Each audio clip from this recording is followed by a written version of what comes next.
There's no feeling more intense than starting over.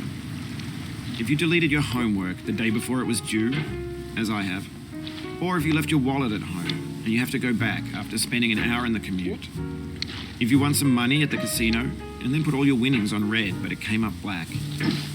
If you got your best shirt dry cleaned before a wedding and then immediately dropped food on it. If you won an argument with a friend and then later discovered that they just returned to their original view. Starting over is harder than starting up. If you're not ready for that, like if you've already had a bad day, then what you're about to go through might be too much. Feel free to go away and come back. I'll be here. All right, thanks for coming with me on this trip. I'll understand if you have to take a break at any point. Just find a safe place to stop and quit the game. And don't worry, I'll save your progress, always, even your mistakes. This game is a homage to a free game that came out in 2002, titled Sexy Hiking. The author of that game was Jazuo, a mysterious Czech designer who was known at the time as the father of B games. And B games are rough assemblages of found objects. Designers slap them together very quickly and freely, and they're often too rough and unfriendly to gain much of a following. They're built more for the joy of building them than as polished products.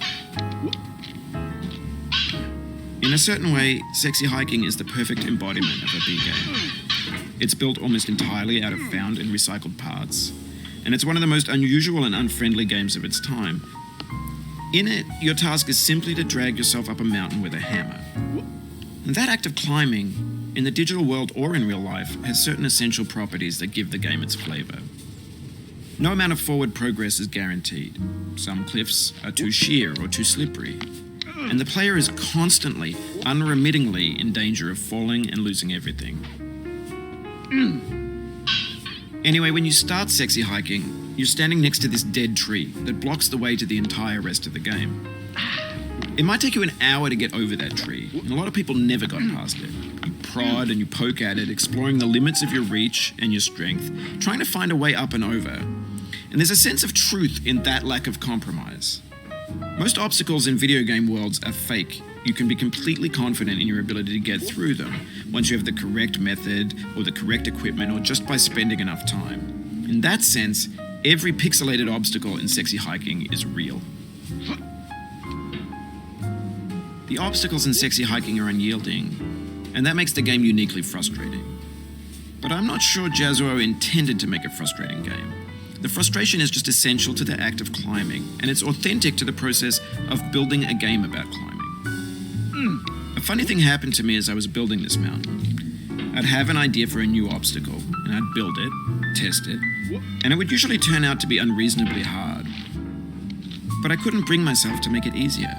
It already felt like my inability to get past the new obstacle was my fault as a player rather than as a builder.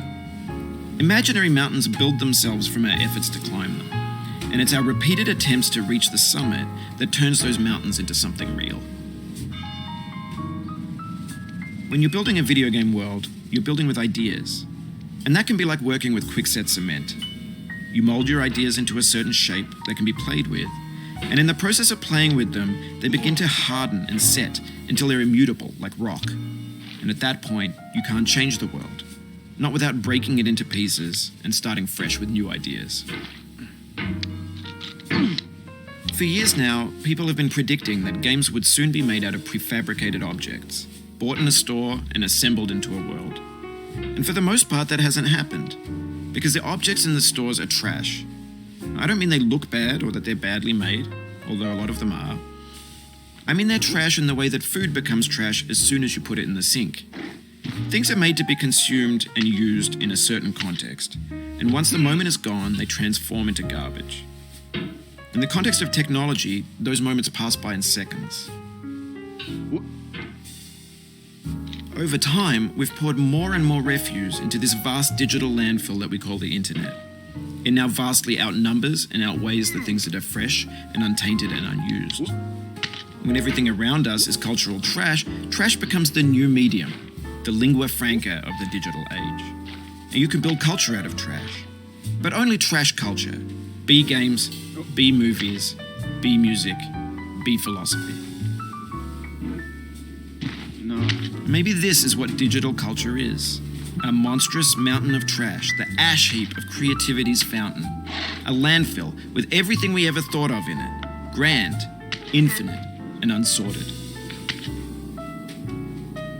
There's 3D models of breakfast, Gen X's fanfic novels, scan magazines, green screen Shia LaBeouf, banned snuff scenes on LiveLeak.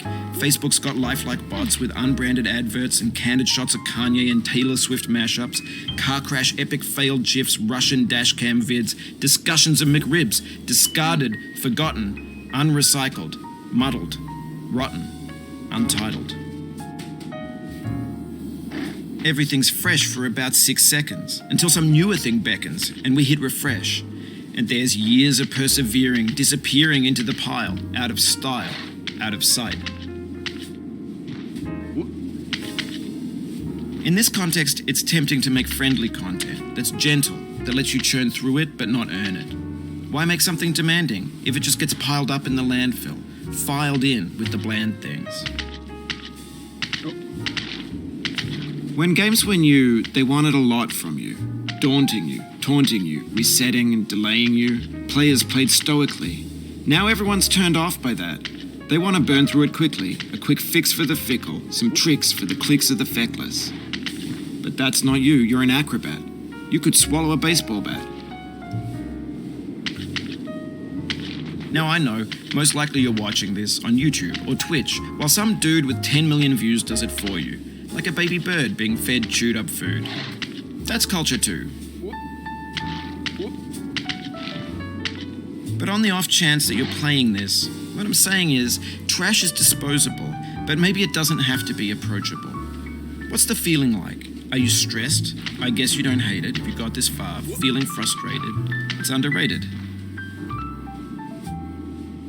An orange is sweet, juicy fruit locked inside a bitter peel.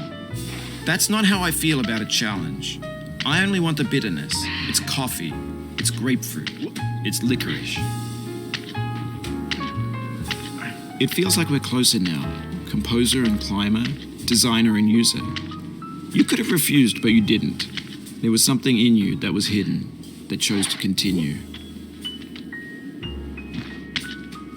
It means a lot to me that you've come this far, endured this much. Every wisecrack, every insensitivity, every setback you've forgiven me is a kingly gift that you've given me. We have the same taste, you and I. It's not ambition, it's ambition's opposite. An obdurate mission to taste defeat. You'll feel bad if you win, so I put this snake in for you. Have you thought about who you are in this? Are you the man in the pot, Diogenes? Are you his hand? Are you the top of his hammer? I think not. Where your hand moves, the hammer may not follow, nor the man, nor the man's hand. In this you're his will, his intent, the embodied resolve in his uphill ascent. Now, you've conquered the ice cliff, the platforms, the church, and the rectory, the living room and the factory, the playground, the construction site, the granite rocks, and the lakeside. You've learned to hike. There's no way left to go but up, and in a moment I'll shut up.